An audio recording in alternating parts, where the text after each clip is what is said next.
Okay, this is Marlene Yvette, and we're back. I was going over the timeline here again of how we went from immediate enforcement violations to, unfortunately by her father, to now all of a sudden them treating me as the criminal and wanting her body.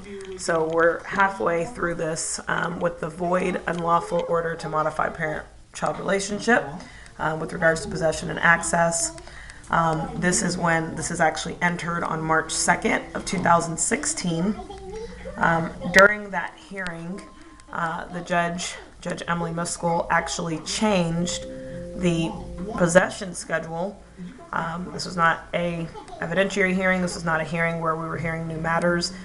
We actually should have been able to hear my temporary restraining order that I had tried to file from February 22nd through March 3rd, but she denied hearing that and stated in the possession order that he, even though I was still the parent with the right to establish primary residence, he would have visitation of every Thursday and then first, third, and fifth weekends.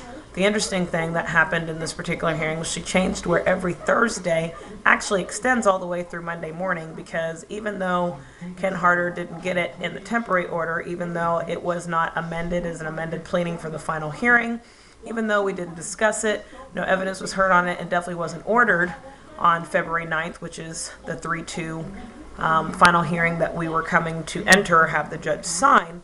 She says, okay, well, he did file for expanded standard, and that's what he meant. So I'm going to go ahead and order it. And that meant, again, Thursday night, somehow, for a child under 3, under the Texas Family Code by this family law specialist, somehow expanded family or expanded standard is now Thursday night, Friday night, Saturday night, Sunday night, and ends Monday morning.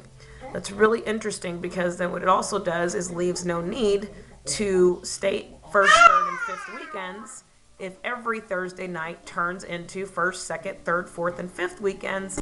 And furthermore, it becomes a situation where now the parent, the primary custodial parent or managing conservator, has the right to establish residence, now is left with 3 nights out of the week, and the non-custodial parent has 4 nights out of the week. Again, I'm not really sure what law she was using when she entered that order, but that is what our current orders state. So for those of you that are attorneys, those ultimately, once we talk about how orders are not clear enough to be enforced by contempt, obviously that's where we are now with regards to allegations that I'm not following an order that, again, the court lost jurisdiction with all of the fraud, even entered in this void unlawful order to modify the parent-child relationship. It's hard to go back and explain all of this, because we're just putting further foolishness on top of foolishness on top of foolishness, and ultimately, instead of foolishness, because we're talking about legal rights that don't exist, legal rights that are trying to be taken away, like my false imprisonment, we're doing all of this based on void orders. What was entered on 3-2 was also the void unlawful suspension of commitment to jail for 14 days on the legally void order for contempt of possession and access that was filed in November, that was not at all defended by Brooke Folks. You also actually will see emails where she actually emails Ken Harder asking him to keep their communications confidential, but she's stating to him, I'm going to try to stay in this case as long as I can to make things easier for you. Well, that's interesting, because if you're supposed to be the effective counsel fighting all legal defenses for the person that's being charged, I guess, with contempt of possession and access, why are you staying in the case to make things easier, meaning contempt finding? Why are you staying in the case to make things easier for opposing counsel? That's actually collusion. But here we get to this unlawful suspension of commitment to jail for 14 days that was issued on February 9th.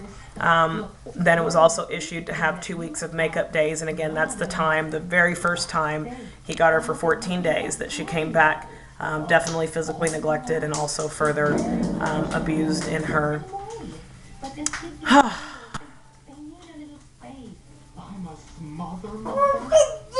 private area.